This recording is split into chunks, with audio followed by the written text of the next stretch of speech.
Hello, everyone. I just want to take an opportunity to give you a sort of visual instruction and maybe some explanation to some of the things contained in my letter from this past week that you should have all received, hopefully, and then the follow-up email.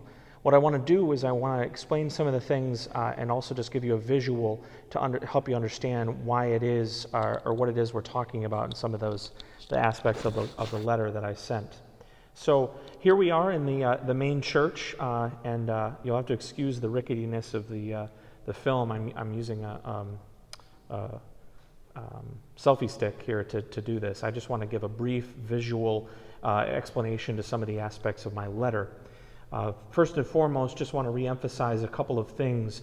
The first is the bishop has very generously and prudently and wisely, I think, lifted the Sunday Mass restriction, the obligation rather, to attend Sunday liturgy through June 30th. So for those of us who want to participate, want to celebrate Mass together, we don't necessarily need to do so on Sunday. For those of us who have flexible schedules, I would really earnestly ask that you consider perhaps coming to a daily Mass instead of coming to Sunday. Which brings me to my second point about the sign-up internet at the website, Save a Seat. That's kind of how we're trying to maintain some safe social distancing. Our 25% of our capacity is 160 people, and we're using a slightly lower number for the signups to make sure we have room for those who don't have internet access, as well as perhaps a little bit of a buffer for those who unintentionally forget to sign up for Mass. So please make use of that service. The link is available online, as well as if you wanted to just type it in. And if you can't or don't have internet access, or would prefer to call in, you can certainly do that as well. Call to the office, and Chris would be happy to give you a slot. The last thing I just want to reiterate is social distancing and masks. I mean, this is just we have to, whether or not we agree with it, whether or not we find it convenient. This is just what common sense and prudence and charity dictate, is we have to be taking care of each other in that regard. So please bring your own mask. Please bring your own mask and maintain social distancing as much as possible. So like I say, I just want to take you just for a little quick visual tour, just to explain some of the things, some of the aspects of our letter. Here we find ourselves in the main entrance here, as I kind of walk us through. You'll notice when you come in, there's these bins here. There's a few different places that these bins are. These bins are for the disposal of the one-time use worship aids. So we have, instead of having missals, we have single sheet worship aids with all the music for Sunday liturgy on them. And so when we're done with Mass, we just ask that you dispose of those in the proper containers. And as I say, here's some examples here. So there's one out here in the narthex area. There's another one over here. See that? There you go. So there's several places that you can dispose of those, or you can take them home as well. Another thing you'll notice when you come in here is these two baskets. This basket here, and then this one over here. Those baskets are for to deposit your offertory. We won't be taking up an offertory again for sanitary reasons. So you can place your offertory envelope in these baskets either before or after Mass. And then one last thing, just visually, or not, actually this isn't the last thing, but the next thing that we want to talk about is the reality of the restrooms. I mean, it's almost impossible to keep those really sanitary. So we're asking people to refrain from using the restroom if at all possible. But obviously, when nature calls, we have to answer. So we've just kind of put a note on both restrooms, the ladies here as well as the men's, kind of asking people just only two in the restroom at a time. There will be an usher to kind of ensure that this happens, that we only are two people at a time.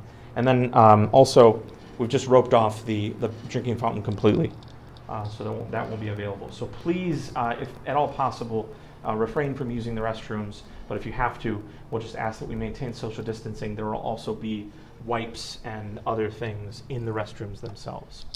So as we move forward here, I just want to head into the church space really quick and explain a few things. Here we are in the church space, and as I say, social distancing is a premium. I mean, this is the name of the game, so to speak. Our church, as I mentioned, seats about 700 people. 25% of that is 160, and so we've had to divvy up the both for numbers but also for social distancing. We've had to make some adjustments. If you'll notice when you come in, you'll notice that every other pew has one of these signs. Seating closed for social distancing. That's every other pew has that. Just so you understand.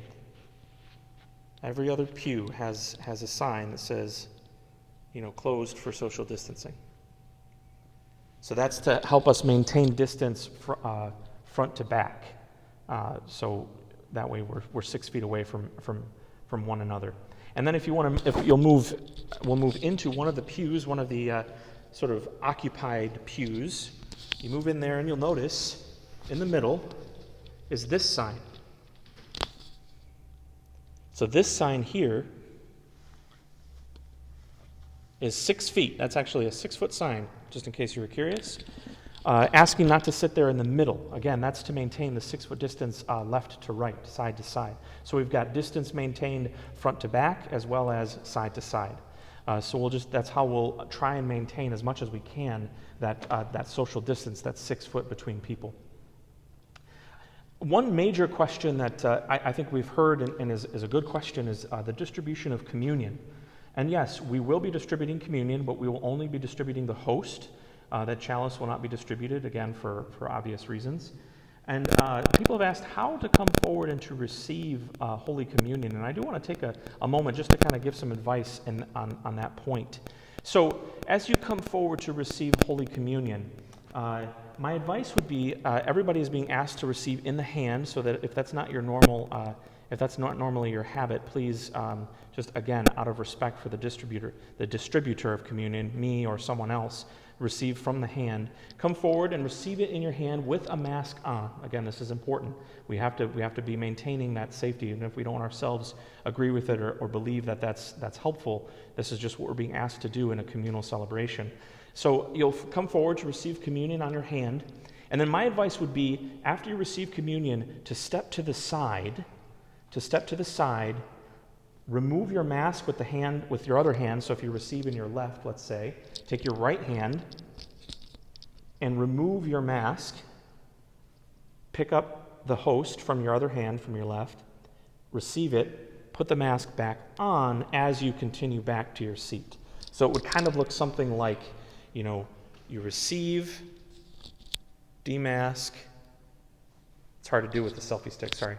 And then you place the host in your mouth, put the mask back on again as you're walking back towards your place.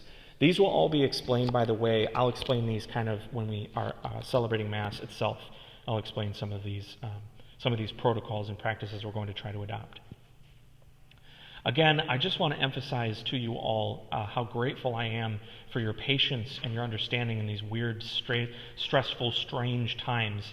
I know it's not ideal. I know that my videographer skills are not great. I know there's been a lot of ricketiness and shakiness in the camera here at this video. I know that there are many people who are uncomfortable with some of the practices or some of the protocols that we put in place. I know that some of you are not looking forward to having to wear a mask or whatever. And there's a lot that's going on. There's a lot of feelings associated with this.